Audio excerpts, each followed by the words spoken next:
In Good Shape, your health magazine on DW, featuring an interview with a different expert every week.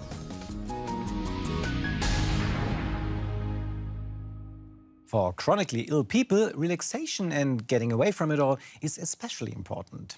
With me in the studio now is Dr. Tomas Jelinek. He's an expert on travel medicine. Welcome to In Good Hello. Shape. Why is traveling with illnesses such a problem?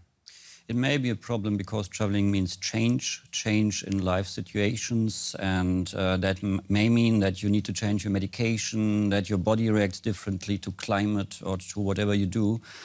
And many chronically ill patients are not prepared to react adequately. So there's the risk, and that needs to be prepared. Okay, let's take a look at an example like high blood pressure. If you suffer from hypertension, what do you have to watch out for? Hypertension usually means you take tablets to get the high blood pressure down, and that's how you live. When you travel, blood pressure changes. Actually, it goes down usually because climate changes. And that may mean that you over-medicate, that you actually take too much of your drugs because your body now reacts differently and you don't need that amount. And that you need to know, and you need to prepare it before you get problems. You mean the climate changes puts the blood pressure down because you go into a warmer climate? Yeah. Or is it even if you, say, travel to the North Pole? No, it's not the North Pole usually that's causing problems, and that's not such a frequent destination either. It's usually warm climates people go to, and there, just because you need to adapt to the warm climate, the blood vessels go open in the skin, and that means that your blood pressure goes down. Okay. What about some real serious disease like cancer? Can people suffering from cancer travel? Actually, usually frequently they want to travel because they want to have something nice in their life again as well, and they can, yes.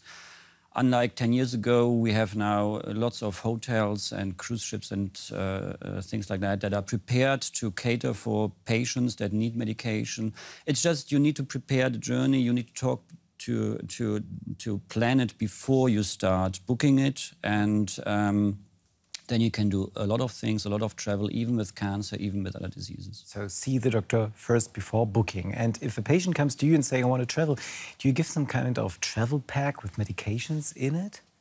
Yeah, travel pharmacy is, of course, a good idea to carry. And things like diarrhea, like pain, like wounds of the skin should be treated and can be treated by the traveler himself. So a simple travel pharmacy is a good idea, and it's good to talk with the doctor about that too.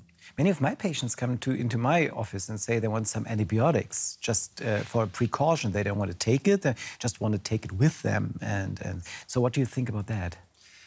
Again, a few years ago, we said it's not a good idea to take an antibiotic because it's a drug you may harm yourself with as well. But things changed because for a start, we learned that our travelers actually don't take them lightly. They only take them if they're really in a crisis, like bloody diarrhea and so on.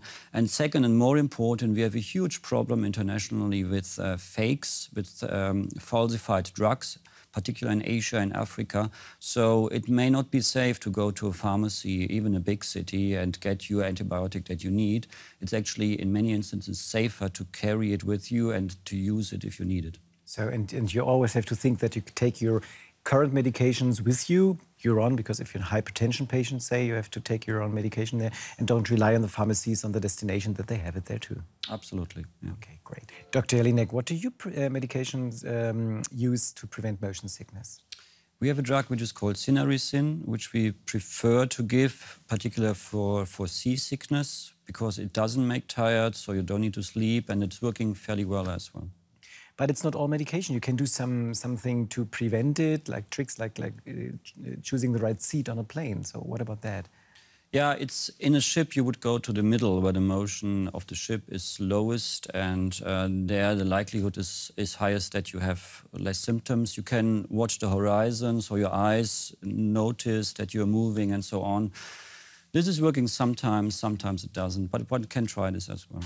Let's get into air travel. One of the major risks of air travel is getting a thrombosis, perhaps because of sitting in the economy class.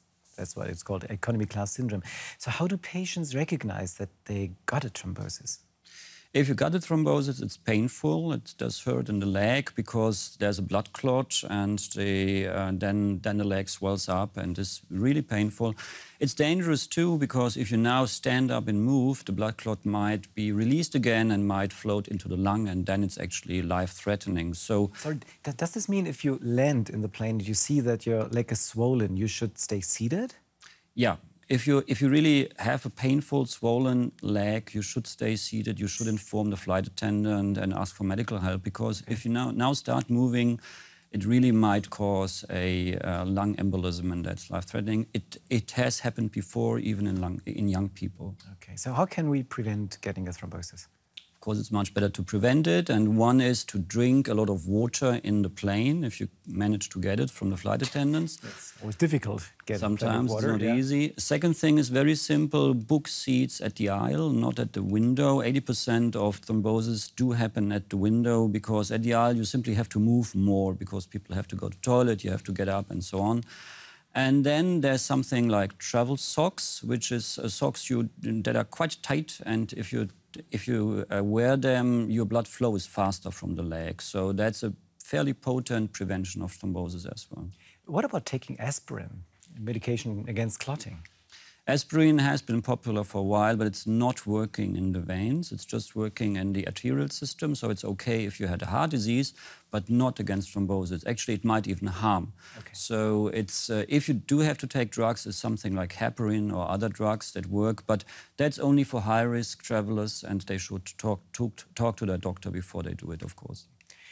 I'm a non-smoker. I don't smoke, I don't like it. But people who smoke, and if they are on an intercontinental flight, they have to not smoke for, say, 10 or 20 hours. So how do they manage that?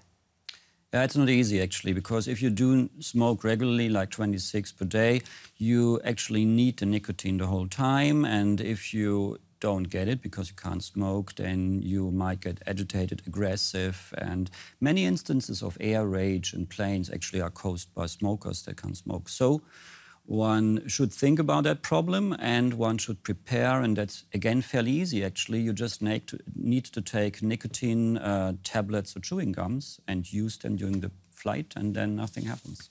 Okay, great. Good to know. Professor Jelinek, thanks so much for being with us and in good shape. Thank you.